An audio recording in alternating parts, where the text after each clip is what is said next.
काल या पोलीस कर्मचाऱ्याबरोबर अतिशय दुर्दैवी घटना घडली। एकीकडे आज लाडक्या गणपती बाप्पाचे जगभरामध्ये विसर्जनाची तयारी चालू होती आणि त्यामध्येच पोलीस दलामध्ये कार्यरत असलेल्या ज्ञानेश्वर मोरे यांच्याबरोबर अतिशय दुर्दैवी घटना घडली। ज्ञानेश्वर मोरे वय वर्ष 36 असं या पोलीस कर्मचाऱ्याचे नाव। 36 वर्षीय ज्ञानेश्वर मोरे अहमदनगर जिल्ह्यातील म्हणजेच अहिल्यानगर जिल्ह्यातील तोपखाना या पोलीस स्टेशनला कार्यरत होते। आज देशभरामध्ये गणपती बाप्पाचे विसर्जन होते, त्यामुळे जिल्ह्यातील आज सर्व ठिकाणी कडक पोलीस बंदोबस्त करण्यात आला होता। या कारणामुळे अहमदनगर मधील तोपखाना पोलीस स्टेशनचे एक दिवसा अगोदरच गणपती बाप्पाचे विसर्जन झाले।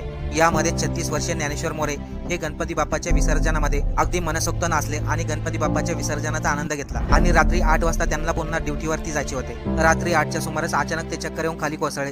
त्यांना तात्काळ हॉस्पिटलमध्ये दाखल केले, परंतु डॉक्टरांनी त्यांच्यावरती उपचार करण्या अगोदरच त्यांना मृत घोषित केले। पोलीस स्टेशनच्या गणपती बाप्पाचे विसर्जन केले आणि रात्री 8 वाजता पुन्हा ड्युटीला जायचे होते, परंतु 36 वर्षीय ज्ञानेश्वर मोरे यांचा हृदयविकाराच्या झटक्यामुळे दुर्दैवी मृत्यू झाला।